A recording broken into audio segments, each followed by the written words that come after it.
Thanks, everyone. Continue today with Coach Blashill. Please let us know if you'd like to ask a question. Start with Ansar Khan.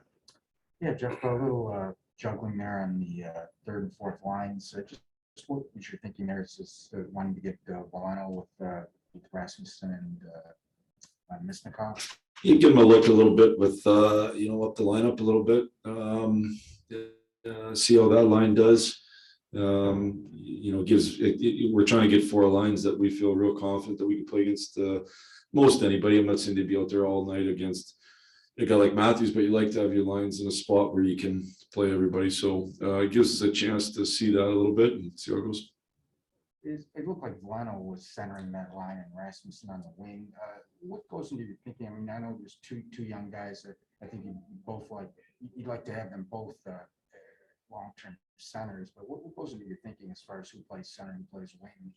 I think I would say they've both done a little of both. I think I've played Ras one game on wing. I thought he did a good job in that game. Does it free him up to be a little bit more of net front? Maybe, that was a conversation I know we've had over here internally for years, is can he be a real good net front guy and a center, when you're working to get back first all the time. So, does it free that up a little bit? I think Joe's natural instincts are better at center defensively than on the wing. But he's fine at both. They're both learning how to be a good defensive center in the league. I would say in the end, I think they'll both end up in the middle of the ice. When you have two centers on the line, whichever guy's low just plays low. And sometimes, depending on faceoffs, Ras had a real good faceoff game last game. He might take a lot of the faceoffs and end up low a lot. So I think they're both going to end up low players at different times in the game.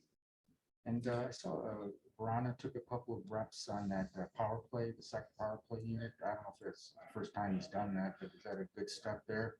Yeah, it's not the first. We've done it a few times here. We want to try to get him, slowly moved into different spots that eventually when he's in the lineup, he'll see. And obviously one of those is on the power play. We try to get him some D zone reps today as well. Just getting used to that 5-on-5, and eventually he will be on the power play when he's in our lineup.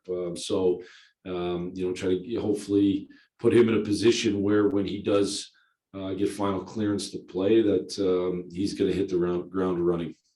And still no date yet? Nope.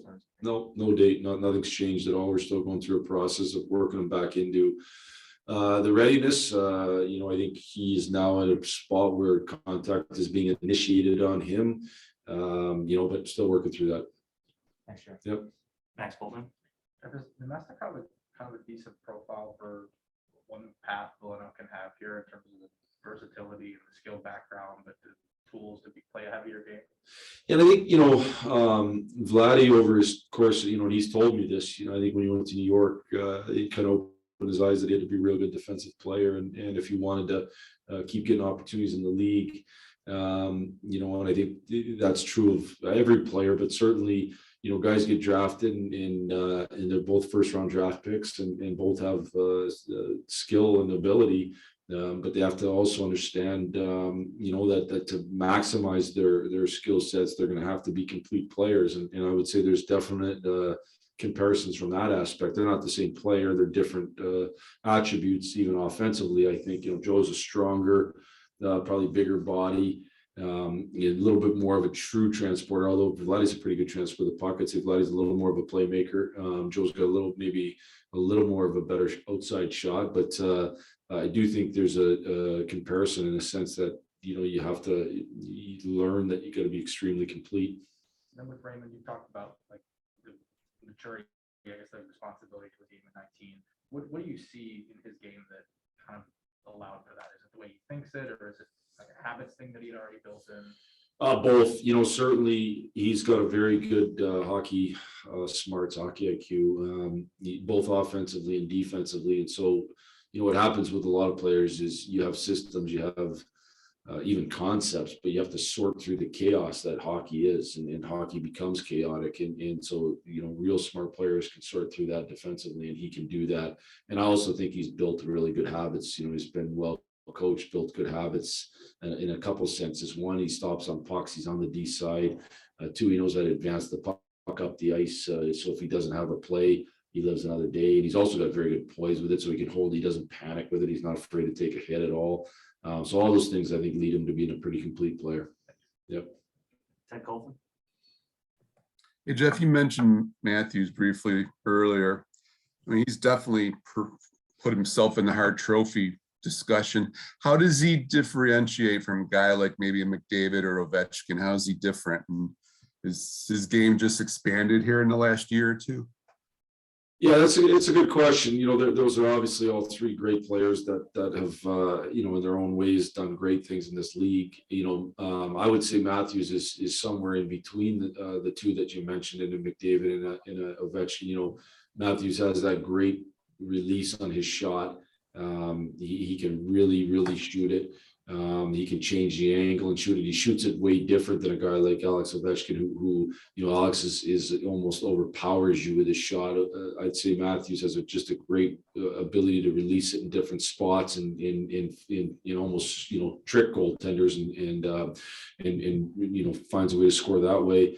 You know, I think he's also a playmaker, as a transporter of the puck, which would be more similar to McDavid. You know, obviously McDavid's an elite transporter at full speed, can make plays, and I think Matthews doesn't have that same level of speed, but he has speed and obviously a big body.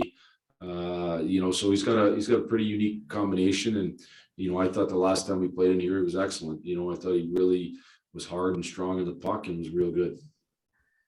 Where does Toronto kind of rank among the elite here in the East? How good are they?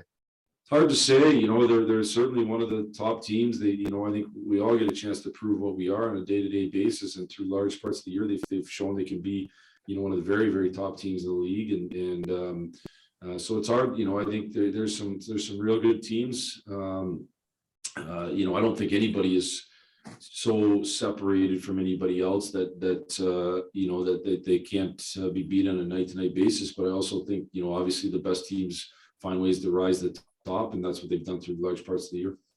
The last one, just, is that still a charge, like for a game like tomorrow night home against Toronto? Is that kind of like one of those little ones that, you know, you look on the calendar, it's like, all right, that's going to be a lot of fun? Yeah, you always, the crowds are great generally. You know, unfortunately, there's too much blue in the building, but that's the reality of you know, their fan base, and that actually makes for a real wild and fun crowd. I mean, the crowds are kind of going back and forth in different chants, and you know, hopefully we can keep them quiet through as much of the game as possible. But it's they're a fun team to play against. You know, too many times it probably gets too offensive, certainly for you know, my liking, or any coach's liking, to win. But it definitely becomes you know, there seems to be lots of chances going on, and it's an entertaining product for sure. Sounds good. Thanks for this, Jeff. Yeah. That's it for us today. Thanks, everyone. Thanks, Coach.